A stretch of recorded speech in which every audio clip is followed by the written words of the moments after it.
God save the Philippines from the Dutertes.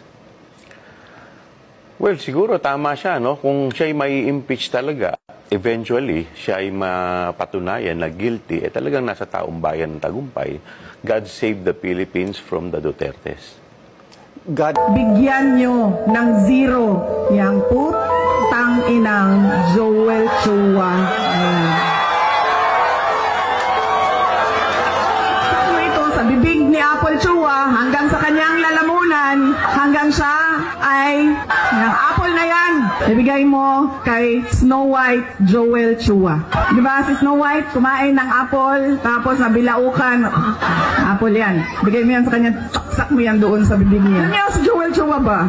Siya ba may-ari ng Ingbitin? Ha? Hindi. Yung may-ari ng Ingbitin. Kasi alam nyo, dala-dala niya yan lagi, yung hopya na yan doon sa House of Representatives. Tapos pinamimigay niya sa mga tao. Pag may hearing, pinamimigay niya. Nung pumunta ako doon sa hearing nila, nakaupo ako doon, tikitan ko iba't ibang kulay ng NBT. Pagdating sa akin, hindi ako binigyan ng hopya. Para bang hindi ako nagugutom? Parang hindi ako karapat-dapat bigyan ng hopya. Tapos, sinasabi niya, abogado siya, nung nandoon ako at pinapa-oath niya ako, magsumpa ka. Sabi ko, bakit ako magsumpa? Nakalagay sa rules ninyo, ang manunumpa lang ay witness. Hindi naman ako witness dito, resource person ninyo ako. So bakit ako manunumpa? Tapos, sige na, wag na yan si Inday Sara, hindi sumasagot, hindi niya masagot, bla bla bla, bla bla bla. Tapos sabi ko, okay, sige, walang problema. Pinatawag nila yung mga kasamahan ko sa aming opisina. Walang problema. Sabi ko, anong gusto ninyo? Sige, pupunta kami, kaya naman namin sagutin yan lahat. O, di sige.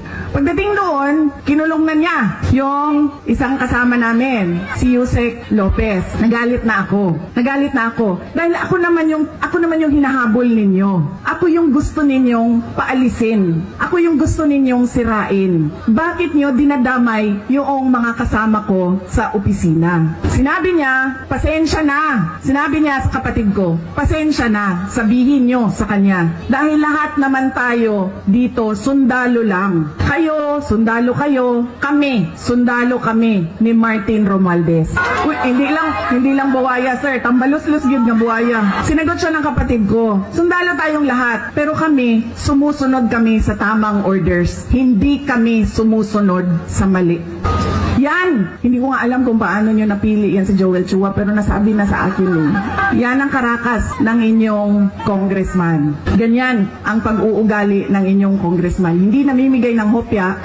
At sundalo daw siya. Hindi ko lang alam kung kaya niya yung hirap ng pagiging sundalo daw siya. Pero hindi naman niya sinusunod yung tama. Ang sinusunod niya ay yung mali. Nakalimutan ni Joel Chua nung sinisira niya yung pangalan ko na hindi ako kandidato ngayong eleksyon na ito. Walang mawawala sa akin. Nawala naman ang pangalan ko dahil kinuha nila at niyurakan nila. Pero nakalimutan niya kandidato siya ngayong eleksyon na ito.